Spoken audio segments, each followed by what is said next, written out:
I am told that we're allowed to go, and we are live talking with many of you. Hi. Thanks for watching. My name's Chris. I'm so happy to have you here, and I'm with Jim McCormick, and we're both wearing red, Jim.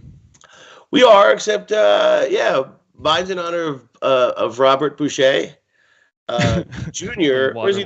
Maybe he's the third or fourth, but this is my cop-out Halloween costume for my school tomorrow. So I know a little Cajun lawyer stuff like, who that over there on the porch talking hoo-ha? I gotta say that I didn't even put two and two together that it was like a Halloween-themed thing. Yeah. I think I'm dressed as a childless loner, I guess. Because I'm not really that happy. They call it happy. Yeah. Well, we're here to talk about Week 9 in the NFL. We're very excited to be here talking with you, and thanks for being here live, and thanks for watching us after the fact. We act as though everybody's here live, but we get more people watching after the fact, so we love you too. Thank you for watching. We're sponsored by DraftKings. I'll talk a little bit more about them in a little while, but we wouldn't be able to do this without DraftKings support, so we thank them. We thank many of you in the chat, and I will continue to look at the chat. I see that McDoogie and Bill both say that we sound good, so that's a good thing. And we're going to continue right now with our preview of Week 9. We'll talk about the football behind some of the games, and then maybe make picks against the spread. Probably make picks against the spread as well. So, Jim, we have a Thursday night game tomorrow night. It's Houston going to the Jets, and I don't usually start with the line. This line is completely understandable, and it kind of becomes the context of talking about this game because Houston is incredibly beaten up. But the Jets just lost as a huge road favorite to the Patriots, and they are 1.5-point favorites against the Texans. That is, even though I understand it, that is a story. I think this not only does this like encapsulate the actual game, like the stripped down nature of Houston, it captures the AFC right now, which is like, we don't know, like past Kansas City and Buffalo and Baltimore. So meaning those top three. After that, It's kind of like just roll some dice. And that's the point. A contender who was a real contender, even obviously major injuries, is just completely a road dog. It's wild. And it's not like the Jets have played this caliber ball where they keep losing one-loss games. Like, that was a one-loss game, but they've just lost football games. And my real question starts to become, to talk about the game, starts to become about, there's this assumption, this happens a lot with offensive linemen, and then the vagueness of defenses. We're just like, the Jets equal good defense. And when does that stop? Because when does that stop? Because Shouldn't the whole plan here be Joe Mixon anyway, even if you had your receivers? And they do still have Tank Dell, and they're going to have other receivers line up at receiver for this game. But, wouldn't the plan, the way people are running on the Jets, be to use Joe Mixon anyway? And Mixon's playing great, and the offensive line is really creating a lot of room for him. And, we'll talk. It's a smelly line. It stinks. It stinks. It makes me wary about, obviously there's always that New York fear. I don't even know what that means. I'm just like, oh my God, there's some guy in a deli putting $3 million. He just ordered 2 pastrami's. It's like, you're one person. He's like, listen, the Jets, so it's just, it's true. There's that fishy smell is real. Right now, why is that fishy smell? Right. But doesn't Aaron Rodgers overcomes it? As somebody who was watching that one of the few people in the nation who was watching that game pretty closely last week, and watching Aaron Rodgers take 3 timeouts in the first quarter and not have any available for when he needed them, for who took a delay of game on a 2-point conversion and later said, well, I didn't like the look, and I thought we would have a better play called if it was from the 7-yard line. Who is running the team? We're at the point now where we're through the looking glass here, people. He is an absolute comedic version of the thing that people always said he was. Oh yeah, it's incredible. It's just it's truly just, he's orchestrating it all. It's like this thing's like, who's the head coach? And there's 3 offices hidden, and it's just Aaron Rodgers. The other thing that's really going on here is the 1.5 line is also the over on how many times he sends back appetizers. He's just honestly, I just don't think he's that great. He's not the greatest guy to work with. And it's not showing up yet. This trade, obviously, the things that they've accommodated him for, well, they're accommodating everything. He's he's the GM. So in the end, I'll just make my pick. I think this is it's just funky. So I'm going to take the points on the road. So me too. I'm going to take Houston because I'm going to listen to my good sense as opposed to this weirdness of the line. And I'm not going to make it a best bet because the line is funky. No, it's too weird. It's too weird. Really smelly. But I think I probably will play a little bit of this with my own actual cash because we're watching it. It's an island game, as they say. All right, and now to Sunday. Tua, his return. He's going to Buffalo. This is a different kettle of fish than getting Arizona at home. I'll just ask you what you thought of the Dolphins' offense upon Tua's return. Like, clearly he came in cold, hadn't done anything. First game back. What did you think? I kind of played out close to how we thought, I suppose. Meaning just the idea that they were going to have this higher deference to the running game, and they used both backs, and that actually looked pretty good at first. It looked like fairly seamless in the sense that they had their pop back a little bit, and it also felt like Arizona was responding to that.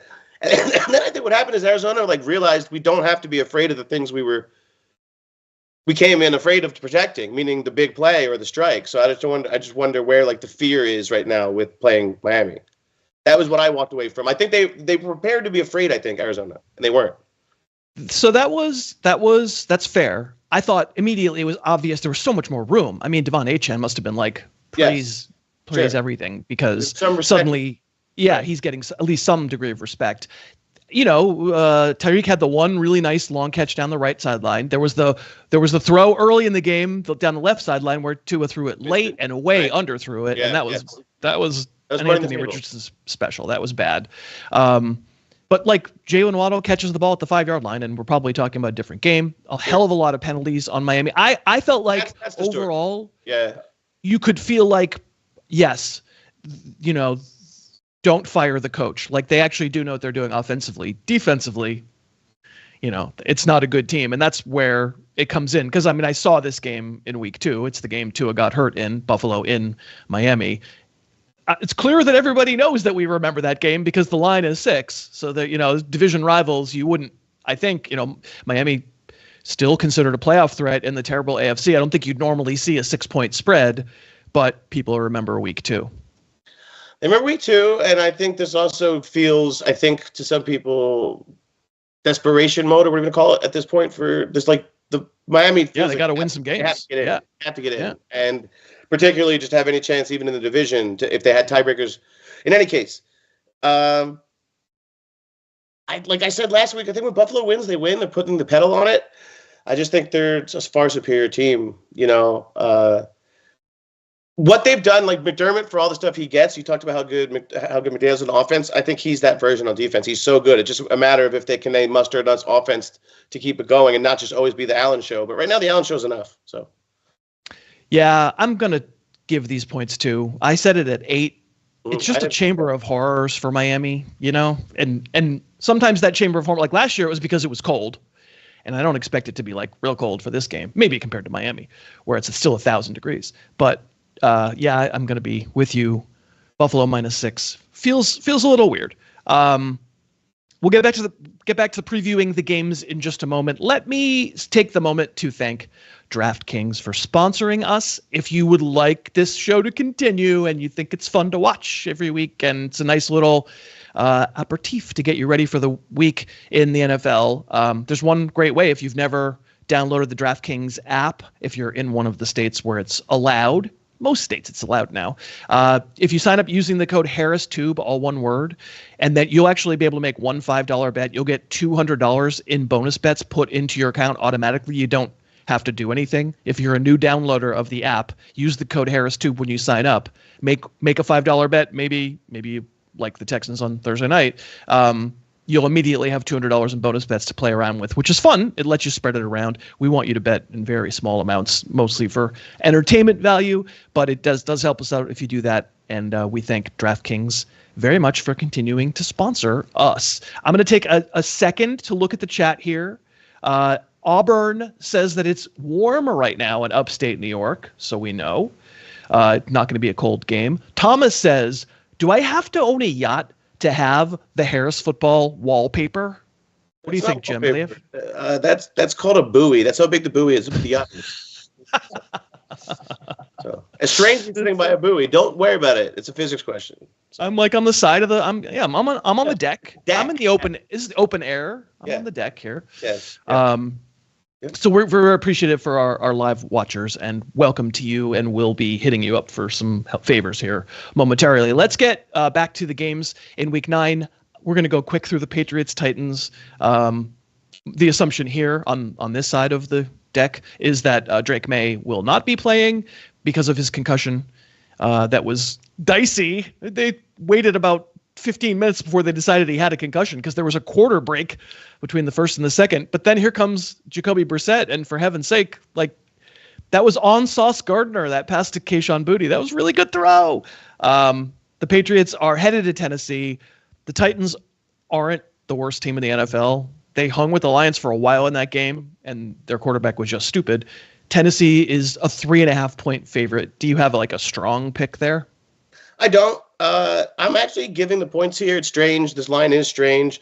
I think they're just a team that's built to mess up a bad like they're going to stop the run is my thing. Like that big weird Tennessee line, and I just think it's going to be a mucky game. And it is a big line in a sense for a muck game. But I'll just give it because it feels gross.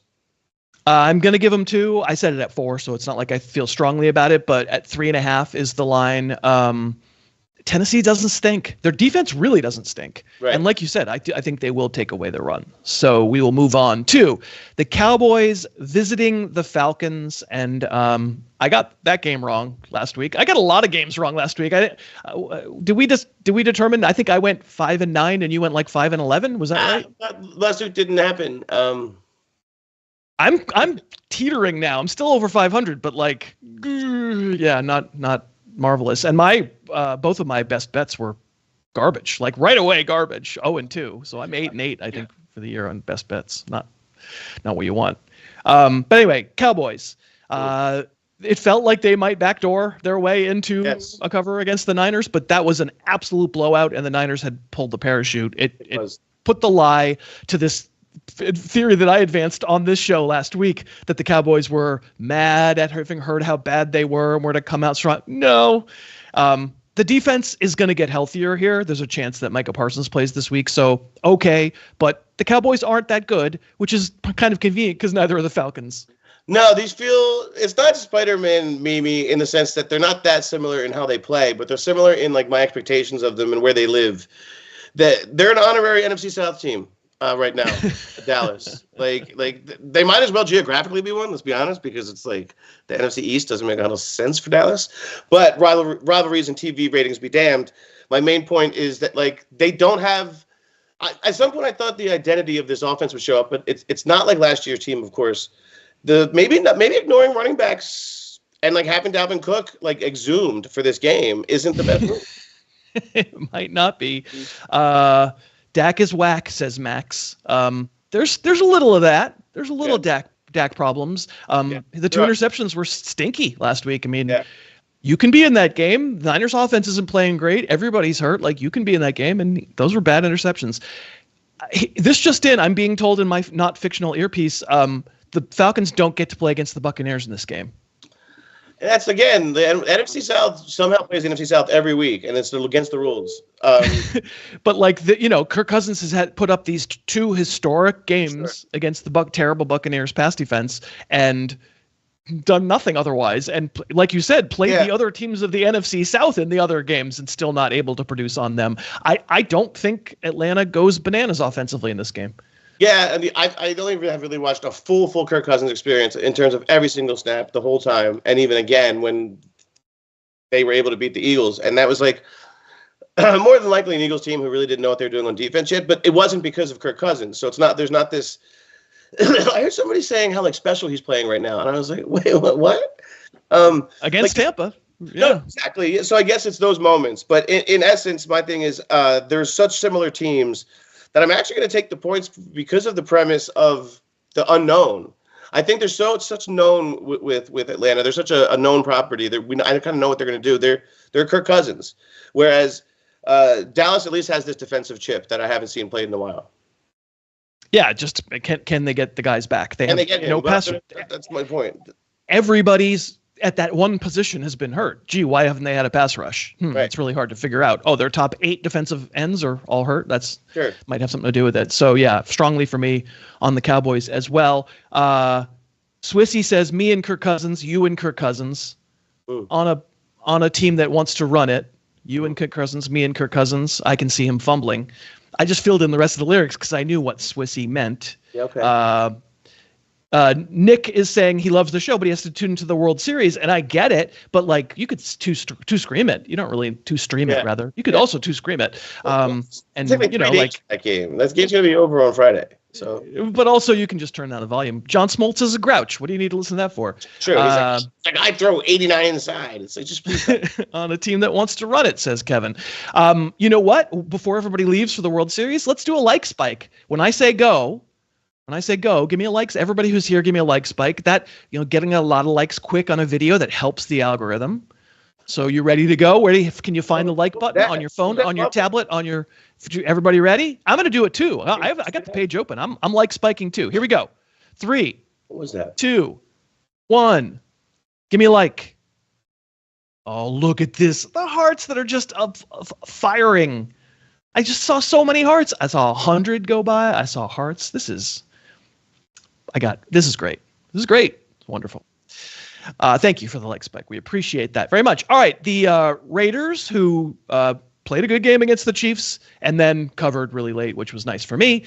They are traveling to Cincinnati, where I think of Cincinnati as the Las Vegas of the Midwest. So it's just about the same. Yeah. They're going to play the Bengals team that you just saw up close and personal. And the first half of Bengals-Eagles was fun and funny and weird, and each team had 3 possessions and everybody scored, and it looked like it was going to be even. And then at halftime, I think maybe Mike Brown came downstairs and stole all the benches and didn't let anybody sit in the locker room. Yeah. Because man, it was unreal. It was all of a sudden the defense couldn't stop anybody, and Joe Burrow made a couple of crucial mistakes, and suddenly it's a blowout. Did watching that game, like clearly as a fan, and watching your team overcome Cincinnati, change your opinion of the Bengals? Yes. Yeah. I kept letting them hang around. I just kept thinking. I continue to think that that there's that pattern they have every year for the first month that they have, and there's usually a reason, a high ankle sprain or like a dislocated Joe Burrow, and then like. Right. Joe Burrow shows up back at, like, there's a Humpty Dumpty factor to him. He shows back up and he's ready, and then he's just like spinning the ball. And they're the kind of team that by week 9 usually look up, you're like, wait, how are they 5-4? I thought they sucked, but now they actually continue to do this. They're not coming back. But we've talked that the real story is they've never reinvested in their defense. The offense is now a main problem. You notice it's a problem because the defense has been bad all year. It's been terrible. Anaramo, like they're 100 years old. So again. They're not that good of a team. They're being exposed. So that's the main lesson I've learned. They're not that good. It takes away from my Eagles impression too, because now I realized, wow, they're just not that good of a team. They changed this. This was a hard right turn for me. Agreed. Like a hard, like perceptual change on the Bengals. It's a week-to-week league, and who knows? Like they should beat the Raiders. I'm not positive they're gonna, but I think they should. But I mean, it's stupid. What's the one thing you do to Jalen Hurts? Pressure him. Right. They blitzed 6 times in that game. Everybody else blitzes him double digit, 14 to 20 times, and they blitz him 6 times. I just don't understand. It's because they do what they do. There was a whole lot of it's also you talked about taking the chairs away. I would say like they took away like good defenders away too. Just he literally did with regards to the budget, and I think it's showing up more than ever. And what I mean by that is, you said it. They got blown, like beat up, and that's what makes me worry about this game. Is the Raiders, if anything. They live in a different league. They're in a fight club. They're in a fight club. Like, fair. It's true. Brad Pitt, like 100% of the team. Seriously, if Tom Brady. All right. Well, the line is Bengals -7. I'll just say this is the only one of the week that I nailed. So I'm not playing this one. I nailed it at 7. What did you think? I'm taking the points, and no, there's a real potential again for this like volatile Cincinnati team to destroy this team. But I think there's a mucky get in a fight world where Max Crosby spends like half the time suplexing this guy. So all right, I hear you. Let's go quick through Saints Panthers because these teams aren't good. It's too bad about the Saints because I think they were headed to kind of a fun season, but they lost everybody. They should it sound like get the quarterback back, and Bryce Young has been announced as the starter again for Carolina. Good heavens. If it were Andy Dalton, I would feel one way about this, but it's just how can the Saints are like a 7.5 point road favorite? Holy moly, they stink. I mean, I just feel like Andy Dalton spends the rest of the season like silently nodding at theme restaurants in like suburban. Like, I know I should be the starter, and he never has to start. It's great. He just gets free apps the whole time because that's where we are in the Carolina season. No man's land for both these teams. They're both in no man's. At least both in no man's land. Have quarterback of the future. That's good. But we spoke about the NFC South again. It's the worst division to watch, and it's also it's redundant in the sense that I really expect the same outcomes for each team. It's just that this is too big for me. It's just too many points. So it's too many points. I agree. Really, any of these matchups, 7.5 is too many. I'm not going to play it. I don't feel good about it. But yeah, if I'm making a pick, it's Carolina plus 7.5. I'm going to announce here that at like 5:25 Pacific, 8:25 Eastern, we're going to do a fantasy 5. We're going to do 5 minutes of Q&A, taking your fantasy questions. Don't ask them yet, but I'll announce it. At 5:25. We're going to do 5 minutes of answering fantasy questions. But let's do some more games here. The Chargers are visiting the Cleveland Jameses. They have actually officially filed to change their name. Dave Piper just went yes in our ears. We heard you, Dave. Celebrity producer Dave Piper, a big Cleveland Browns fan, and very, very happy with the change. The Chargers are like weird and frustrating and annoying and only ever want to play.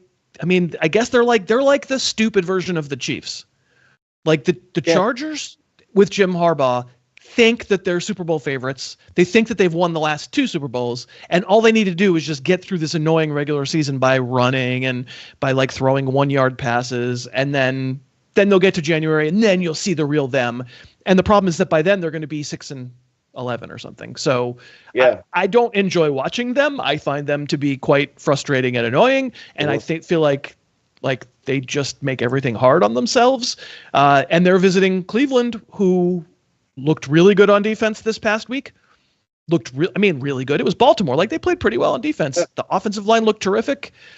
Jameis was awesome. Okay, he should have thrown the game away at the very end there. Yes. Kyle Hamilton dropped the game-losing interception. But, you even texted our little group text with me and Dave in the middle of the game and said, we just got the full Jameis experience there. Yeah. All of it. And when James Brown does a show, not a great example. James is not the greatest person, but it's a great, it's an episodic performance. You see multiple things happen within this experience.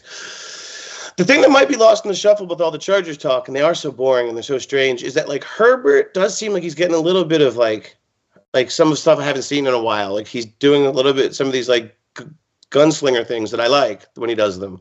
But at the same time, they really are this team. They're like a terrible when you were saying it, I thought of these terrible kind of boxers that I follow boxing closely, and it's that get a lead, know they have a lead, and then they just lean on you and hold and make the fight terrible because they just know they've won. That's what they feel like. They feel like if they have you, they gas you out, and when it doesn't work, it's never a good product. It's the khaki team.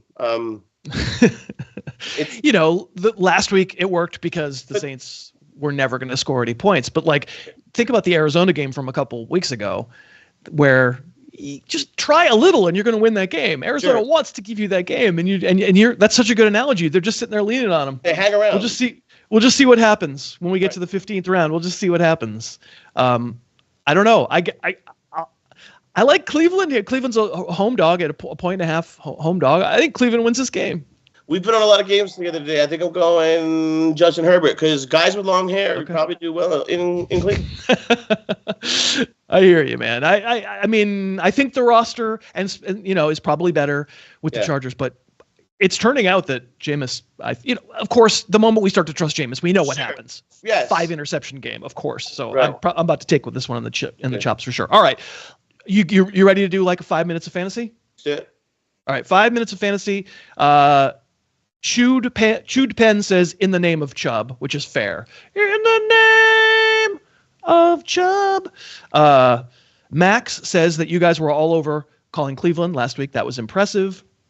Allison and Jim Ward, they say Chuba Hubbard or Chase Brown in a flex spot. You can say who you would start between Chuba Hubbard and Chase Brown. I have running back ranks that they should probably go look at.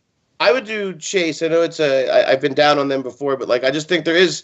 I just said that I want to take the points there, but there is something to say about a heavy home favorite and running. There is that closeout value. So yeah. So go to harrisfootball.com. I think I'm the other way. I think I just looked and I'm Chuba a little higher, but Jonathan Brooks is supposed to play this week. That's why I'm a little weird with it. That is interesting.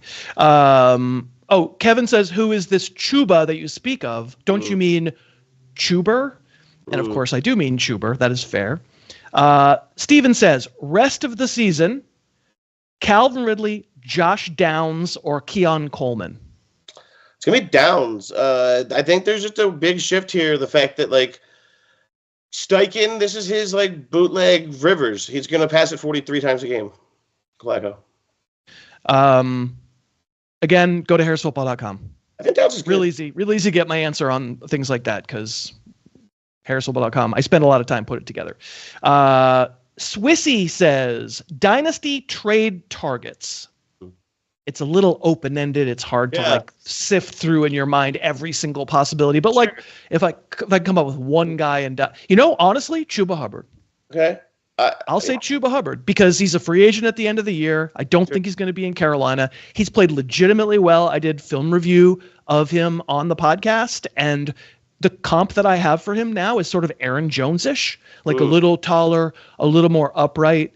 But like, I think he's a really good player. I think he's going to get like $6 million a year from somebody, and like we would hope it lands in a good spot. But the reason maybe to buy him now is that everybody knows Brooks is coming and that his role the rest of the year is kind of less interesting. I can see that. Yeah. Second destination spot. He's good. I just mentioned Herbert. I just think that like he's not doing much right now for you, but one good signing or one, I mean, I already like what Ladd McConkey's doing, but if they had one more piece to that, it'd be interesting. I think the whole value perception would change pretty quickly. Then one more would be, I think Drake London is just not giving it to you this year, but I still think he's really good. And maybe one day it's going to happen. Maybe. Okay. Michael says, why is Kirk Cousins a fantasy starter this week if you think Falcons Cowboys will be low scoring? I didn't necessarily say I think it's going to be low scoring. I just don't think they're going to. I think the Cowboys cover, and I think you're going to get like 240 yards and 2 touchdowns out of Cousins, which is a starter, which is like that's a fantasy starter these days. Yeah, I mean, and they have guys. I think both teams are going to go up and down. Kevin says, I'm trying to get out of the Chuba Hubbard business in a Superflex keeper league. Are there any wide receiver targets that you think I could get straight up for Jalen Hurts? This is a keeper league in a Superflex. I mean, he's awfully valuable in a Superflex. You need to be aiming at the tippity top of the wide receiver. Particularly because of the touchdown thing. Even with all this other stuff, it's not going away. He runs in a lot of touchdowns. Right. So I don't mind getting out of the business because it is a very up and down business. If he doesn't have the push pushes, I understand it. Big field, big haul. Yeah. But he's clearly in any kind of super flex, he's clearly a first round pick. So it has to be one of the elite wide receivers for sure. McDougie says, Mo Dougie says, did you enjoy the Fantasy Graveyard League? Sorry to see you got reaped, but I enjoy the format. I did. I got reaped on leaguetycoon.com. I died this week. It was rough, but I made it more, like half the season. It was fun. Yeah, it was really fun. Anil says, Harris Index no more? I don't know what you're talking about. It's on the website right now. Go to harrisfootball.com. It's right there. Let's see. Chewed Pen, if you can keep one handcuff for the rest of the season at running back, who would you go with? One handcuff. It'd be Algier, just because he's actually good, and he would just have it all if Bijan went down. There's one handcuff. Other than that, maybe Charbs, but he wasn't very good, so Algier. Yeah, maybe. I think Charbonnet was okay, but those are good ones. Maybe Ray Davis. Ray Davis is good. Yeah. Yeah. Jonathan Brooks, rest of the season running back ranks. That's in, again, go to harrisfootball.com. You can find my rank. He's in the top 100. Let's see. We're at the end. We're at the end of the 5 minutes. Hi, Nico. Thanks for being here. Okay, I think let's move on. Awesome questions. Thank you very much. Hopefully the viewers enjoyed these questions. Let's talk about the Commanders, who did cover last week by dint of a miracle, and they are visiting the Giants. I'm remembering this game back when we weren't positive about Jaden Daniels, and his performance against the Giants at home was part of how we got convinced about Jaden Daniels. It wasn't a great production game. And people maybe are writing that off because they thought he was hurt. Chicago's defense is really good, though, right? They are, yeah. And I think they had a good plan for him. Of course, this story isn't written if Chicago doesn't get crazy, but they did, and all those things happened. But yeah, there is something. You talked about like what the Chargers think they are. There is something kind of not mystical, but obviously that play was crazy. But there's something magical about this young guy being able to like keep you in games. We talked about it. He does do things that are unique. He can run 35 yards at a weird angle. And the last time, I like the idea of him. He's just like he's an isosceles. He's just he's a VA. I'm so old. But no, really, the main thing with Washington would be last time we saw them exactly. The first thing I thought was the last time I saw them, this felt like some slapboxing match for the beginning of it. And it was the game where the Giants didn't have a kicker. That was the most famous part of that game. And Neighbors like 112 catches. But the real story to me was at the end, Daniels like just knew exactly what to do. And so I kind of thought that was the start of this trend. And this line feels funky in the same way not the same way that the Jets do, but it feels funky in the sense that I thought it would be bigger. So yeah, I think Giants are bad. Their defense isn't. I don't that think line's their real. defense, Burns, the defensive line is really good, and they legitimately did hold the Commanders in check through most of that game. They did. That was right. Yeah. And frankly, the Commanders' offense, for as good as it is, kicked a lot of field goals against Chicago. They should have been up like 30-0, and then they wouldn't have needed a Hail Mary. But I'm sort of with you on Jaden Daniels. For me, he's earned the benefit of all sorts of doubt. Right. I think if you told me it was Lamar Jackson, I just wouldn't be that surprised. Like, I think they're really the same kind of guy, the same kind of like trust. Like, great, awesome. I'm so psyched that you can save a play or extend a play with your legs. It's so important that you can do that, and that's a big part of why you have fantasy appeal. But what I really want is that sense of you've got a lock picker, a jewel thief in your heart. Sure. Just like. Yeah, when he needs it, his pulse is 4, and he just throws daggers. And I'm a huge believer, man. I think the kid's awesome. Yeah, I hate to say it because I'm in division. Like I would not like to say it, but he's going to be around for a while. And he the angle joke, but he does have crazy arm stuff. He does too, and it doesn't seem goofy where it's the force sometimes Mahomes thing where it's like, look what I can do. Sometimes he actually has to do it because he extends plays for like 45 years. So. He's fun. Seems like we're both on Commanders minus 3.5 here. Yes. Yeah. All right. It's a big spread the next game, but I still did want to talk about it because Bo Nix people are getting a lot of credit for Bo Nix. Jake Seeley getting a lot of love in the chat. Well, what a call on Bo Nix. My God, what a call. And I'm like, well, it was Carolina, so maybe we could slow our rolls. But, fantasy wise, the running's been there. They have had a very easy schedule, but that's all right. They can only play the teams that they're playing against. If we know if anything is true about the Ravens defenses, you can't run on them, and you can throw the hell out of it on them. And so this is a setup, of course, for Denver to go across the country and shock the world, right? Yeah. What's interesting is that I would never expect this game to be so interesting. Like even a month ago, I would have never circled this game. I thought this would be an easy game to assess. It's not that easy to assess for me. It's fair, but the line says it's easy to assess. That's what those line says. It's 9. Right. So it's saying that they know, or that there is this styles make fights thing going on that they really don't like in terms of, or that they anticipate rather, that there's a gap between. They're gonna Bo Nix this thing. Let's just put it that way. They're gonna make the Bo Nix thing come true. I think what they're gonna do. Yeah, they're gonna make the Bo Nix bad. The bad Bo Nix. That's what I mean. They're gonna say, "Hey, Bo, let's go." And I kind of think they are. I kind of think this is where it all goes. Oh yeah, well now you're playing a real team. You don't get to play against the Saints with 100 people missing, and you don't get to play the Panthers. And I think Nick's, the legs of the running has been good. It's been fine. You got to get down though, kid. You're gonna get Drake made. But like when you and when you don't get pressure and you can keep your feet still and throw it's the best he threw last week, no question. It's also the least pass rush that he faced. You can tell me the Ravens are giving up a ton on the back end, but I don't think it's through lack of pass rush. They are getting pressure. They are getting pressure. Yeah.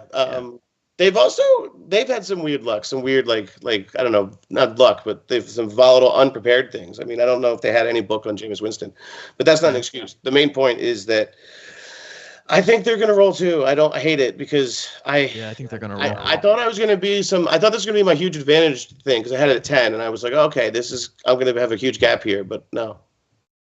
I had it at 10 as well. I'm on the Ravens -9. We'll go quick here. Give me a pick for your Eagles. Do you have your pick and bear? I do. My pick and bear is right here. I'm going to have Joel here because he's on the ground. He's face down.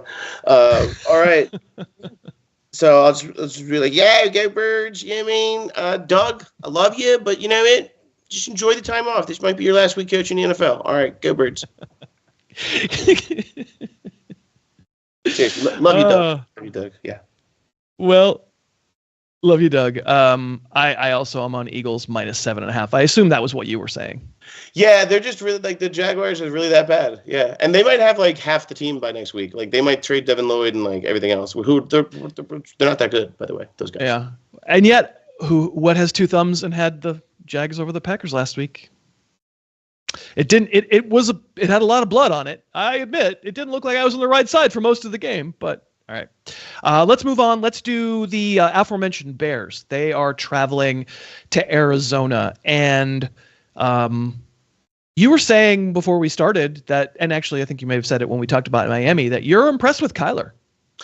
Yeah, I suppose it's not all hero ball. Like there's some things, but you also countered. You're right that like it was a great Marvin game. It was a really great game. I suppose the answer is that like more balance is entering that team. They look more like a normal NFL team than like the Kyler show, which is nice. So, I mean, I've spent a fair amount of time on the podcast talking about Marvin's bad draft value, but doesn't mean I think he's a terrible prospect and won't have some good games and make some good plays. Of course he will. And he made two really, really, really good plays. Really two great catches without which they don't win in Miami last week. And that means something and hopefully builds confidence and we get a better second half out of him. I think this Bears defense presents an entirely different kind of challenge. And like, I guess if Kyler can do it again, I'll be impressed. But, I'll just say I thought the Bears were going to be favored in this game, and to find out I'm getting a point, I pretty clearly want Chicago here.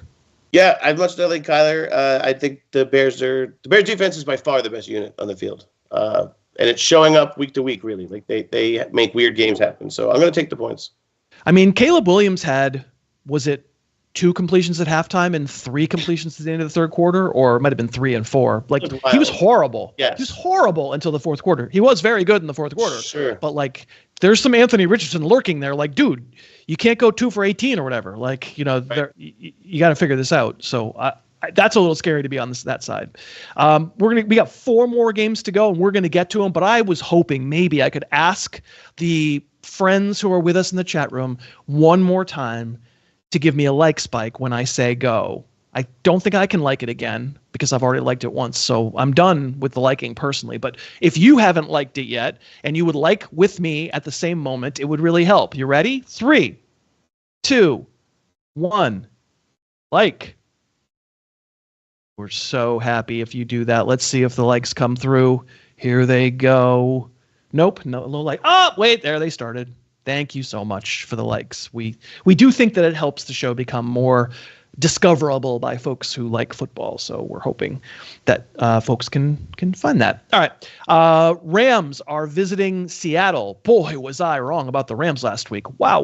Now, some of that was when we recorded the show, we had no idea Puka Nacua was going to play. Yeah. But even still, I never would have thought he was going to play that much. And he played a lot less after the first quarter, but man, he set the tone.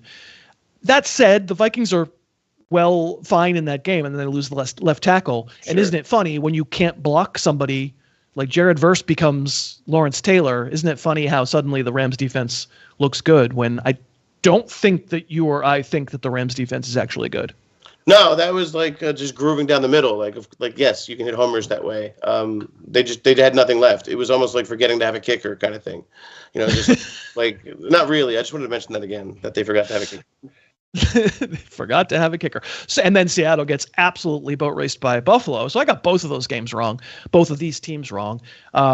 It's interesting. This line, Seahawks were, the Rams were a 2.5 point favorite like less than 24 hours ago. Right. So personally, I got this at a better number because I like Seattle. It's gone all the way down. It's gone down to Rams minus 1.5 now. Yeah, I think what I'd be hesitant to do is like one, take what you said, take the performance of the defense as a trend, and not just like one game where there was this incredible advantage that can't be fixed in the moment, right? You can address that.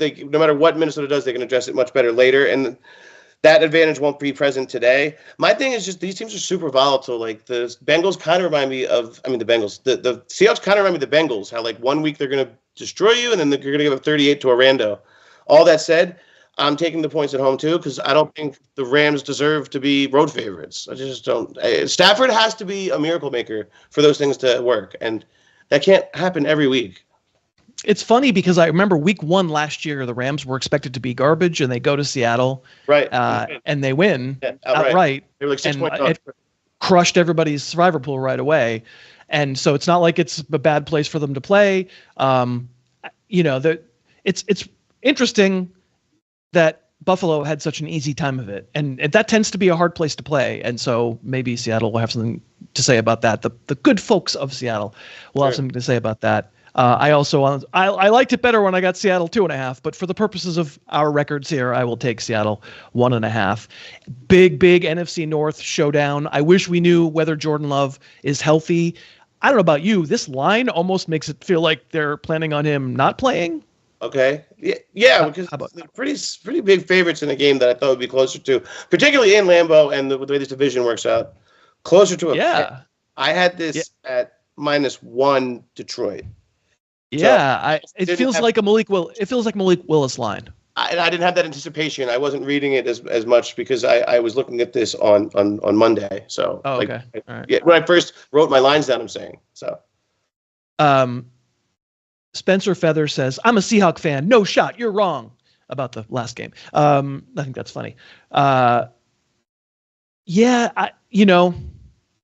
don't think Malik Willis playing in this game is a death knell for Green Bay. I don't think I don't think Detroit's defense is good. I just saw Tennessee really hang. If Mason Rudolph doesn't keep throwing interceptions and Khalif Raymond doesn't keep returning punts 60 yards, right, that game's kind of even. Strangely, competitive. Right. I think the Lions really are missing a pass rush right now, and I think even if it's Malik Willis, I think Green Bay will hang. Yeah, if you're one of those people who had not me, who had an 11-1 Hutchinson leading the league in sacks bet, not me. Pour one out for that one because he was going to do it. So, but they've really never recovered from that. It's obviously very difficult to do that. You mentioned not having Micah Parsons, kind of hard to replace that. So, I think a trade's got to be coming. I mean, there's something out there coming. There is something coming. Yeah, and maybe it happens before Sunday. I'm going to take the points because of the mystery. Again, I'm kind of doing this thing where I think it could be close either way. But if Love plays, then I'm loving this. So, yeah, if Love plays, I mean, he says he wants to. Midweek, we don't know. I'm also on Green Bay plus 3.5. All right, Sunday night, Joe Flacco era began 20 years ago. But it starts again as Anthony Richardson, one of the great secrets, apparently, of both my regular podcast and this show was how bad Anthony Richardson was, and nobody wanted to believe it until 6 weeks after I was saying it, and now finally he's benched, and we're told it's not a short-term benching, although Joe Flacco, could get hurt because he doesn't move very well, but until further notice, it's Flacco. I heard a lot of talk this week, Jim, that Shane Steichen, who you have a lot of deep respect for in your heart, is on some very, very thin ice and could be cutting limes with Joe Philbin at the Chipotle franchise pretty soon. Yeah, that's very possible. He could be squashing some guacs, or that's making. In any case, I've heard. I don't have any connections at all. I'm just saying that's the word. Particularly behaviorally, you're seeing it like that. They're pulling the string this quick on Richardson, but maybe he is that bad, possibly, right? But I think this is the question. This is the Chris question. What would this line be if Anthony Richardson was playing? I think it would probably be 6 or 7. Yes, right. So, but I kind of think it's a little too much. We're overthinking the Flacco thing. I think there's a really fun idea of 17 blitzers, and the math isn't even right. But Flores is going to make it look like that. I kind of think this is kind of a trick here. Like, I think this should be bigger. I'm with Kevin in the chat, and I'm with Jim McCormick. I would be on the Vikings here. Late stage Joe Flacco, I don't think the numbers always tell you everything about how a player's going to play, because we can't divorce like what was actually happening in the moment when these stats were accrued. But Flacco's latter day stats against the blitz are bad. Latter day Flacco. Yeah, latter day Flacco. Yeah. Latter day blackout. And it's, another tough place to play and maybe expecting a little too much. I love it for the purposes of making Josh Downs and Michael Pittman, as you said earlier, much more viable, because no longer 2 for 18 is no longer in play. But I'm also going to be on the Vikings here. And then Monday night, which is our front page banner of this. Dave picked an awesome quarterback matchup. So got the Mahomes and the Mayfield stuff on the little thumbnail for this video. And the Buccaneers, they hung around for a while against Atlanta, but boy, I think their defense might be terrible now. They go to Kansas City, and for me, the question of this game is, will the Chiefs unwillingness to air things out, will it finally meet a defense that's so willing to hand big plays that accidentally DeAndre Hopkins will go for 80-yard touchdowns? Yeah, it might happen. Week 1 might not be the Sammy Watkins, whatever that was, Xavier Worthy thing. Meaning you're right, explosives might return. This might be an A-team episode. Thing is that, so I started to realize that I had a problem when I kept saying that I knew what Todd Bowles was going to do each week, but I was saying it in a positive way. And now I realize that everybody else in the league, that if I'm sitting here saying it on a Wednesday night, that defensive coordinators are saying it on a Monday night. Offensive coordinators rather, and they just really know, it's old, it stayed, and more importantly, he doesn't have the pieces anymore. He just keeps trying to do the same stuff, but it's just Antoine Winfield, guys. There's nobody else is here. It's like nobody else showed up for class today, and it's showing up. This is a huge number for me for the weird sit around and wait team. Is the problem that I had a dilemma with that? It's 8.5. It's 8.5 for the team that doesn't really want to push the envelope at all. That's such a big number, but I think they could probably. I don't know. Yeah. What does the chat think about this one? Sure, this is a tough one. Let's find out what the chat says. It's Kansas City minus 8.5, which of course they're much better, and we strongly assume they're going to win this game. But there's a very real. They don't want to score. They're not that interested in scoring. Here's my one make you rich bet, okay? Under 36 total yards, over 2.5 touchdowns, Kareem Hunt. Wow, over 2.5 touchdowns. Over touchdowns and 31 yards. He's gonna have a Jerome Bettis. Watch. That's gonna make you some money.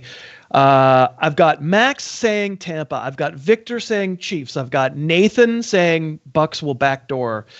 Thomas says it's too much. Kevin says fade the public. The public's on Kansas City. All right, I think we're finding Dave Piper, celebrity producers, in there, and he said Tampa. I'm going to let the masses make my pick for me. I don't think I will play it with my own not that hard-earned cash, but I'm going to take Tampa plus 8.5. How about you? I am as well. It's just too big. At some point, I have to I'm always wrong on this, but I have to stop buying into this idea that this is a dominant 7-0 team. They're very good. They don't need to. The defense is dominant. Defense is great. They are dominant. They're not traditionally dominant. They just know how to finish.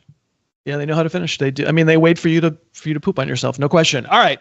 Last week, we asked you to put your best bets in the chat and in the comments. And last week, 36 people probably took us up on it because they like to get their name read at the end of the show, or sometimes if I remember the beginning of the show. And nobody, and I mean nobody, at least that Dave found, had a correct pick. Everybody was wrong. It was a hard week. So we think it's hilarious that all of you had as hard a time as we did last week. But we want you in the chat and down in the comments to tell us your best point spread bet of the week while we tell you our two. Jim, which are your two? I'm going to do the dangerous thing, which is somehow try to predict a Thursday night game. And I'm going to go take the points with Houston. I just don't see, what are we doing? Right. Do you want to do my other one? My other one is... do your other one, yeah. My other one is the Minnesota Vikings, just the Flacco thing. It's okay. It's Halloween. He's a mummy. He's like Lurch. He's like Lurch. Yeah. He's Lurch. It could be a mummy of Lurch. I'm going to do the Cowboys +3 in Atlanta, and I'm going to do the Browns in honor of Dave Piper. The Browns +1.5, a home dog against the Fighting Chargers. Winstons. I like it. The Fighting Winstons. That's going to do it. Tell us yours, though, and we'll call you out. If anybody gets one right, we'll call you. So down in the comments, we're not kidding. Tell us down in the comments what your favorite point spread bet of the week is. Remember, if you haven't ever downloaded the DraftKings app, it does help us out if you sign up using the code HarrisTube, all one word. That way, you'll also make one $5 bet, get a $200 in bonus bets put into your account instantly. We really want to encourage you, play responsibly. I bet like $5 a game, sometimes 10. I'm very, very limited here, and let's do that. Let's all do that. But it is fun. It makes you care about games that you wouldn't care about otherwise. You root like crazy, and it does make it fun. Thank you very much to DraftKings for being our great sponsor. I want to thank Dave, the producer, who's great. I want to thank Jim, the co-host, who's great. I want to thank the chat, who was hilarious tonight. You guys are awesome. And everybody else watching, thank you so much.